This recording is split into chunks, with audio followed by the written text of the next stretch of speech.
He had no option but to carry AK-47 because the society and the government are not protecting him. What is his fault? It's the fault of the government and the people. You don't criminalize all of them because in every tribe there are criminals. If cybercrime is being practiced mostly by one tribe, you don't criminalize the whole tribe that they are criminals. Not those people that will speak from Ekiti or from Ondo, that Fulani should leave their forest. Nobody owns any forest. The forest. Hello and what's up, guys? In this video, we are going back to a viral moment that still sparks heated debate across Nigeria. A northern governor boldly defended Fulani herders carrying AK-47 rifles, saying it is for self-defense. Yes, you heard that right. In this flashback, the governor openly challenged critics of Fulani pastoralists, blaming a fellow state leader for what he called the root of the herder-farmer clashes. He said the problem started when certain leaders refused to accommodate other tribes, even though, according to him, Northerners have allowed people from the south to live and work in their communities for over 150 years.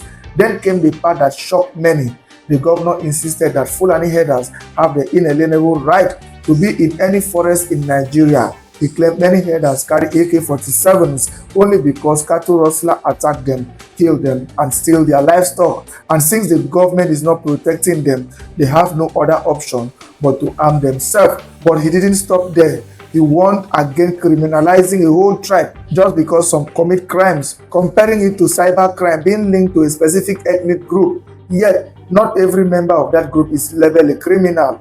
And then came the statement that poured fuel on the fire.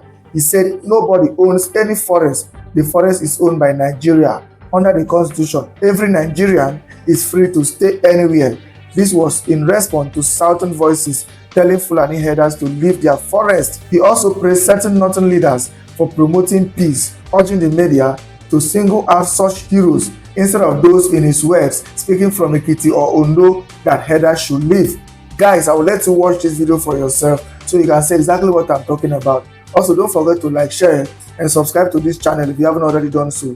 Take a look, guys, and remember to share your thoughts after watching. I will tell you something that I told my colleagues about the herders and farmers clashes in Nigeria. You have seen what our colleagues in the southwest are doing, and some of them from the southeast. Some of us told them with all modesty and humility, you are wrong. But the person that is most wrong is the governor of Benue State, my brother and my colleague, Governor Otto. He started all this. If you don't accommodate other tribes, we are also accommodating your tribes in Bauchi and other places. We have so many people working in farming in Alkaleri, farming in Tafawa, farming in Bogoro. Has anybody told them to go? We have not, because it's their own inalienable right to be there. We have Yoruba people in Bauchi for over 150 years, even before the birth of Nigeria. Nobody has talked to them. Some of them have risen to become permanent secretaries in Gombe, in Bauchi, and in Borno.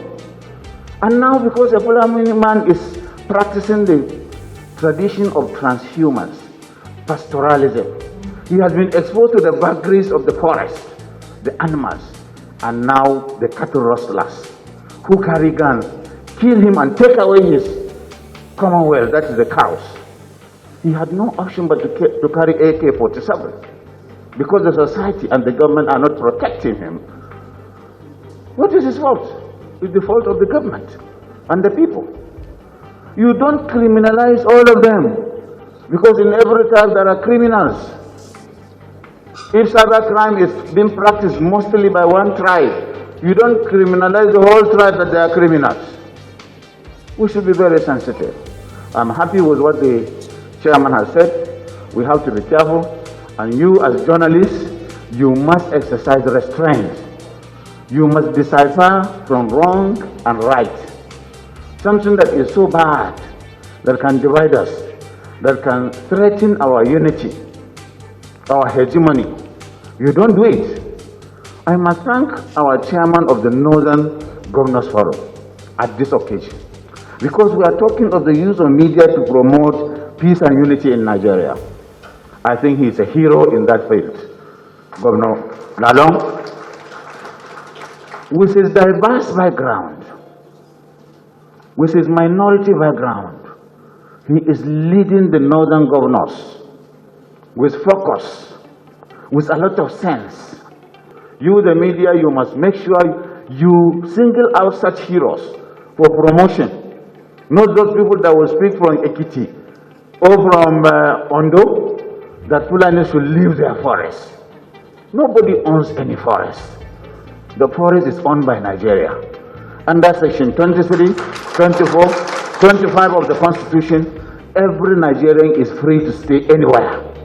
And let me tell you, nobody had the freedom of matriculations or speaking anyhow. Anybody can speak anyhow, but we are exercising restraint. I think the governor of Bauchi State, my brother, Governor Bala Mohammed, should just come out and apologize to Nigerians. It will be consoling because we all make mistakes. And if he apologizes, it will be appreciated. But to continue to argue is inflicting pain, especially on some of us that have been victims of this Fulani herdsmen. And we're thinking that he's part of the conspiracy to wipe some people away, including Benue State. And this is not correct. And I want to think that with what he said and what those herdsmen wrote to me that they were going to assassinate me, Bala Mohammed is also part of it with what he had said. And if anything happens to me, I don't want anybody to be in doubt. Bala Mohammed should be held responsible, especially his last week outing, altered the condemnable remarks he made about Fulani carrying AK-47 and living anywhere. Is it right for anyone in this country to bear AK-47 assault rifles? You see, Chamberlain, usually when we mention AK-47, it's a figure of speech. I mean, the issue is protection, self-help. You must protect yourself. You have seen the context with which I mentioned AK-47. It's just to show you that people are, because they say AK-47 carrying Fulani men. And because of the level of exposure these people are exposed to, I said they must carry, they will be, they have no option but to protect. The issue, the key word is self-protection and self-help, which we have Ametokun that are carrying weapons. We have vigilantes that are carrying weapons. There must be some sort of approval. But what I am saying is not to legalize carrying of AK-47. I must be understood. I was just trying to situate the problem to the extent that the desperation is too much and there is no help from anywhere, both from the communities, even from the kings and queens, both from the local authorities, from the subnationals, and even from the federal government. Well, Your Excellency, what do you do in the absence of any help? You just sit down and sit down in your hut, and then people come and kill you. So in the name of the tag that you have been asked to wear, the profiling that you are a criminal when you are not. I cannot say even the people we met in the bush trying to see if we can, which is a common knowledge that we have been going to see the militant herdsmen. They don't even know who did it and who actually is responsible for it, despite the fact that they have a lot of control over the militants and bandits as of 2 days ago. So of now, I cannot say exactly if the authorities know where they are. So it's a bit different from the Kankara situation. You seem to be apprised of those who did the abduction in the Kankara situation, but this one, you have no idea of those who are involved. No, we don't have any idea of those who are involved because actually we don't even know these people at all. But you see, whoever wants to meet them, depending on the channel of communication. And I think the media should be trying to get across to go and see them and speak with them as we do as clergy. Then you will get to understand a lot of things which actually are not in the print. We don't know who they are, and the people we met there are the warlords there. And they say it happened just 2 days ago, and the area is so wide, they don't know which group or which splinter group did the kidnapping, but at all costs they are going to get contact with them, and since we're in a peace negotiation with them, definitely they will lower them into releasing them without any ransom. It took about 6 days for the Kankara abductees to be released. Yes.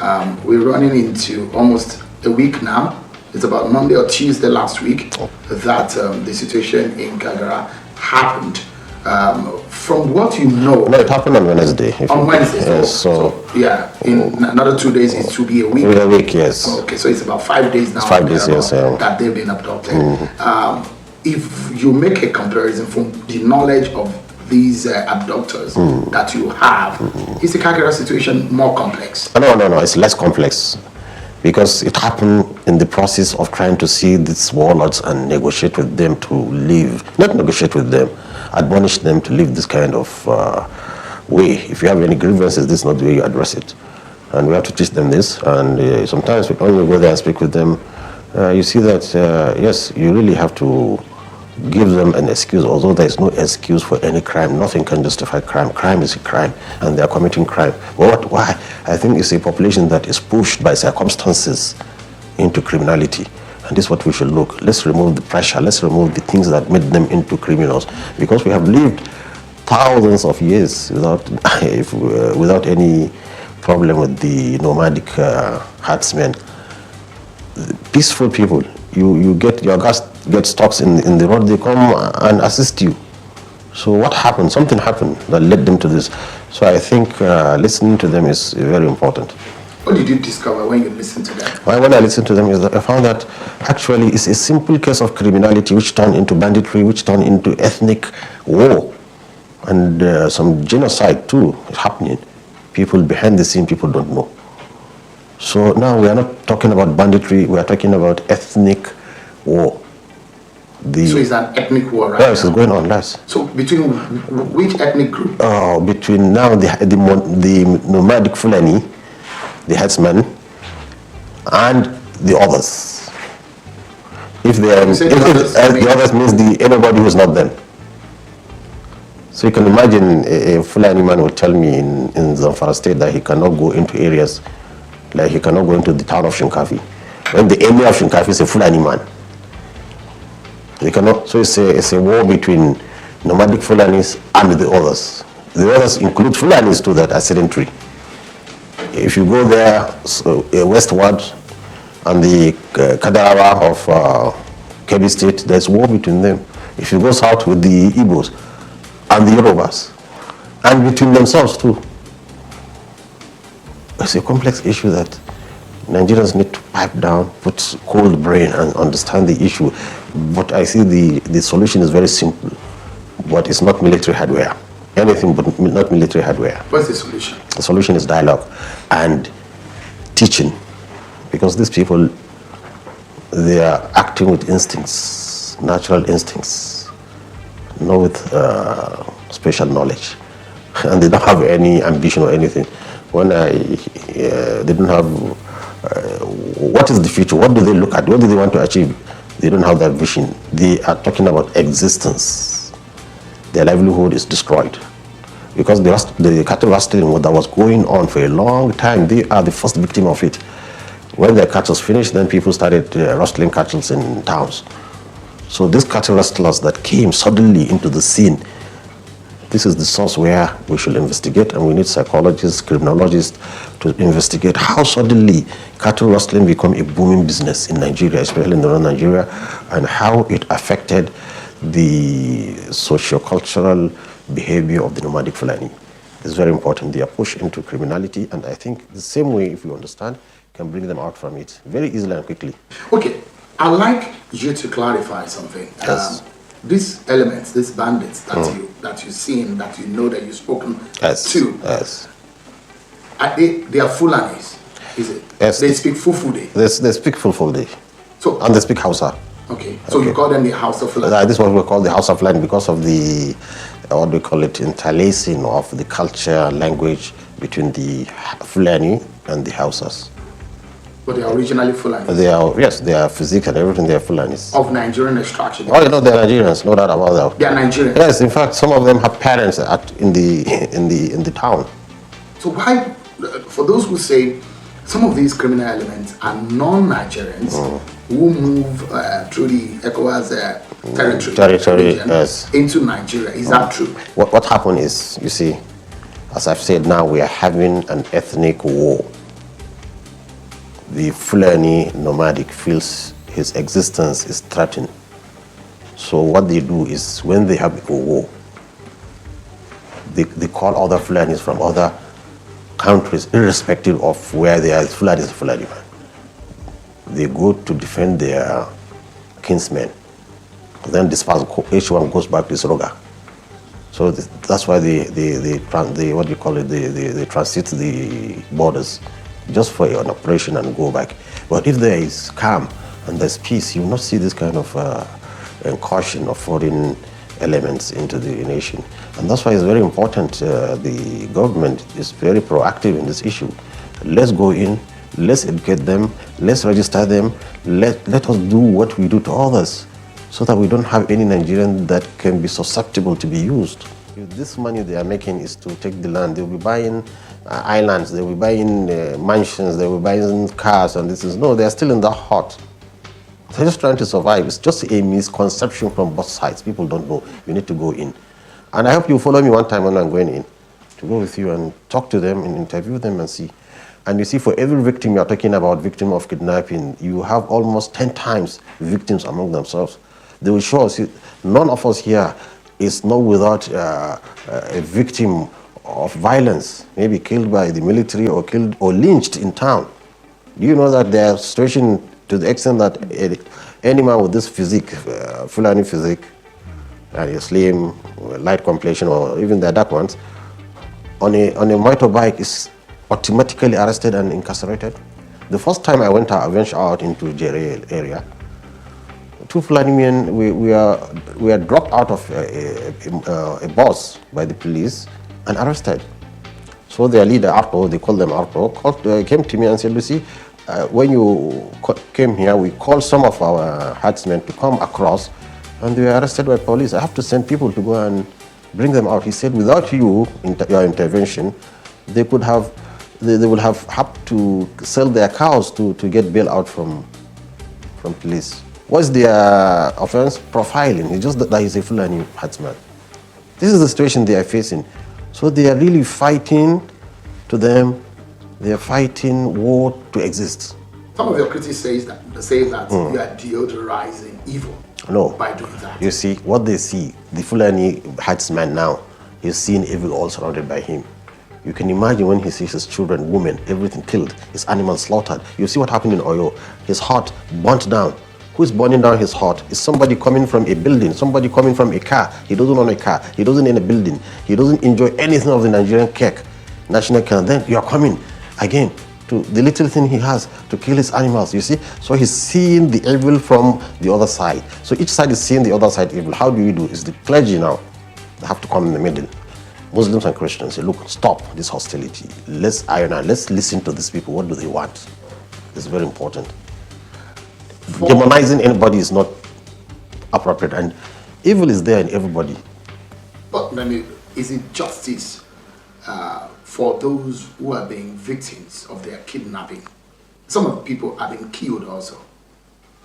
Yes. Would you say there's justice if you are now asking for amnesty for those who have killed other people's children? No, you see, it's in an amnesty, it comes with a package. An amnesty comes with a package. What kind of package are you? Package means all victims should be looked at and the government should compensate, because actually it's the responsibility of the government to protect people, their lives and their livelihood, and we are not able to do. So since it's a negligence from government, then government should come on both sides. I'm not talking about both sides, they are victims, and I'm telling you, for everyone kidnapped, there are 10 casualties on the other side.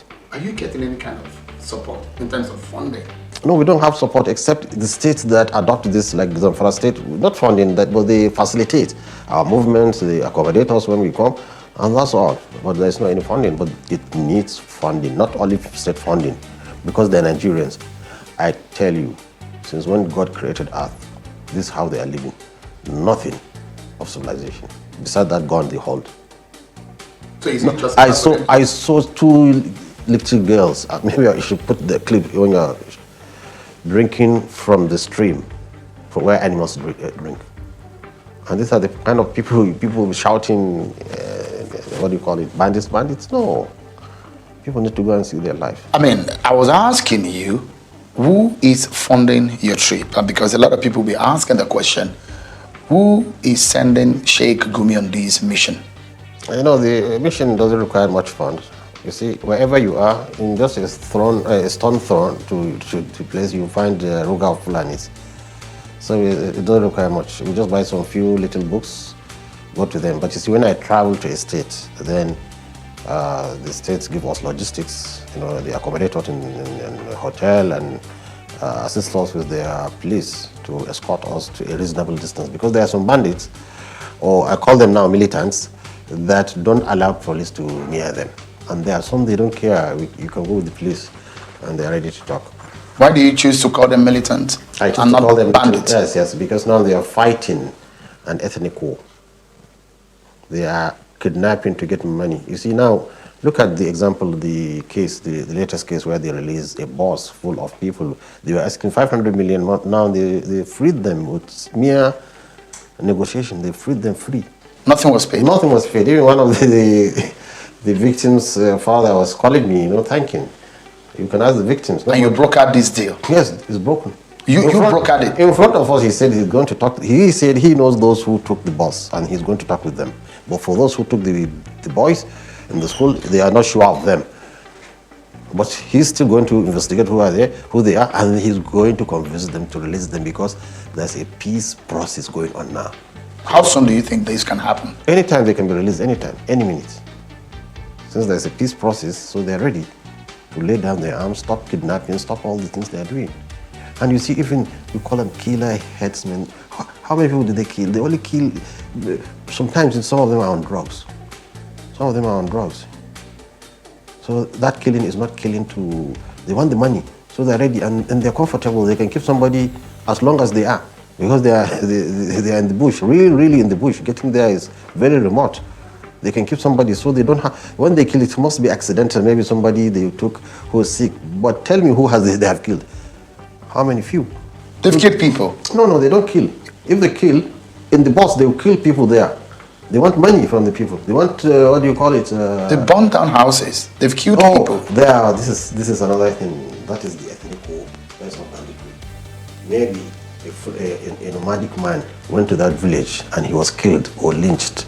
So they come in a group and ransack the village, not to steal, just to revenge. And this is their mode of defense, instilling fear. It's just like the honey. When you want to take its honey, the whole bunch of soldiers follow you. This is exactly, so that killing is not the stealing. You don't combine it with it's not because of, what do you call it, criminality. It's because of ethnic revenge. And they don't attack a village except that village did something to one of them. In fact, you see that they will pass many villages and go to the one that they have problem and attack it. So this is the kind of killing, but I've told you it's a revenge.